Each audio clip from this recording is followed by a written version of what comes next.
Salut à tous, le journal du foot de ce mardi 13 septembre. Objectif 3 points pour l'Olympique de Marseille. Ce mardi soir au stade Vélodrome, le club marseillais accueille Francfort dans le cadre de la phase de groupe de la Ligue des Champions. Après la cruelle défaite sur la pelouse de Tottenham la semaine dernière, les joueurs d'Igor Tudor espèrent se reprendre face au club allemand, vainqueur de la Ligue Europa la saison dernière, mais auteur d'un début de saison assez décevant dans l'ensemble.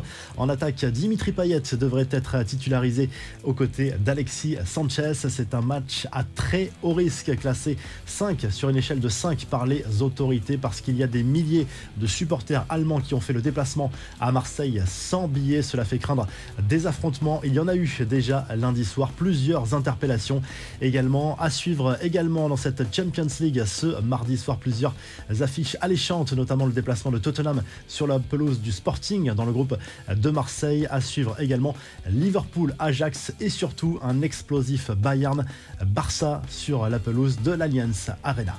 Les infos et rumeurs du mercato, précision très importante concernant le nouveau contrat signé par Kylian Mbappé avec le PSG avant l'été. Selon les informations de l'équipe confirmées par RMC Sport, l'attaquant français a bien prolongé dans la capitale française pour 2 saisons plus une année en option. Le champion du monde est donc fermement lié au PSG jusqu'en 2024, avec la possibilité d'étendre son aventure d'une saison supplémentaire selon la volonté du joueur. C'est un détail très important qui pourrait relancer la question de son avenir l'été prochain, puisqu'il ne lui restera qu'une année de contrat ferme à ce moment-là et qu'un départ libre a toujours été exclu par les champions de France. Bientôt, à la fin du calvaire pour Antoine Griezmann, prêté à l'Atlético par le Barça avec une option d'achat dont le montant pose des problèmes. L'attaquant des Bleus doit se contenter pour le moment de bouts de match depuis le début de la saison.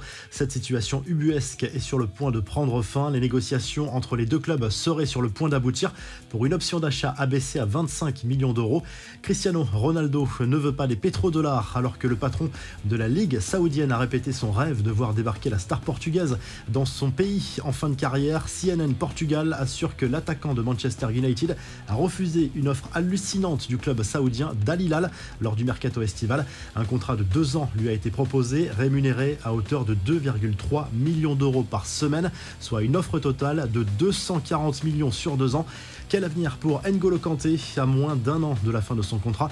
Le milieu de terrain n'a toujours pas prolongé avec Chelsea. Selon The Athletic, l'international français ne parviendrait pas à s'entendre avec la nouvelle direction des Blues, ce qui laisse envisager un départ libre l'été prochain. Le champion du monde veut un contrat longue durée, alors que Chelsea lui propose un bail de 2 saisons avec une autre année en option. Le PSG et plusieurs grands clubs européens sont sur le coup. Comme attendu, Diego Costa fait son retour en Première Ligue 4 ans et demi après son départ de Chelsea. Libre depuis son départ de l'Atlético Mineiro en janvier dernier, l'attaquant de 33 ans s'est officiellement engagé en faveur de Wolverhampton.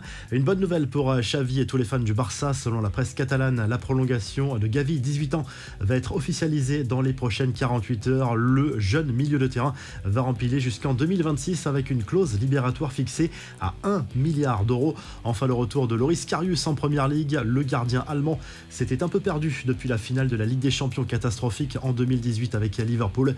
Il vient de signer à Newcastle en tant que joker jusqu'en janvier, avec une option pour rester jusqu'en fin de saison. Les infos en bref, la 8e journée de Première Ligue sera encore très largement perturbée en raison des obsèques à venir de la reine Elisabeth II. Plusieurs matchs sont reportés, dont Chelsea, Liverpool et Manchester United Leeds, mais d'autres devraient suivre. Presnel Kimpembe ne sera pas sanctionné malgré son attitude irrespectueuse envers Jérémy Pignard, l'arbitre de PSG Brest samedi dernier en Ligue 1.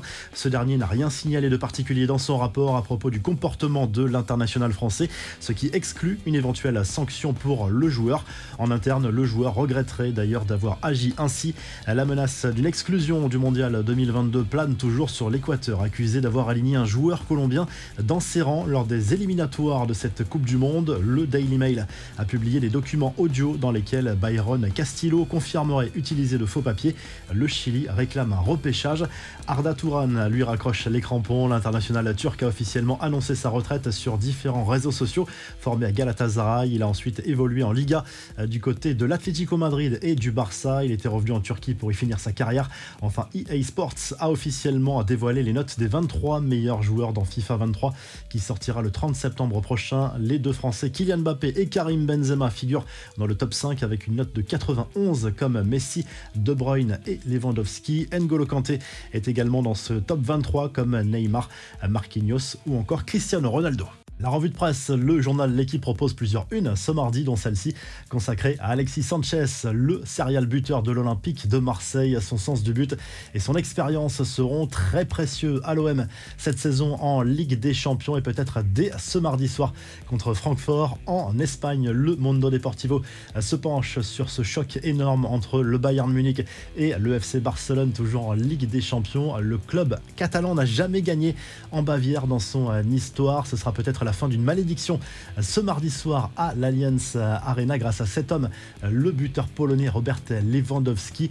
N'hésitez pas à donner vos pronostics pour cette rencontre et tous les matchs de Ligue des Champions de cette soirée. Du côté de l'Italie, le Corriere dello Sport revient sur le succès de l'AS Roma sur la pelouse d'Empoli en Serie A lundi soir grâce à un très bon Dybala, buteur avec l'équipe romaine, l'équipe de José Mourinho qui remonte d'ailleurs à la 5e place du championnat italien, à un petit point du leader, le Napoli. Si le journal du foot vous a plu, n'hésitez pas à liker, à vous abonner pour nous retrouver très vite pour un nouveau journal du foot.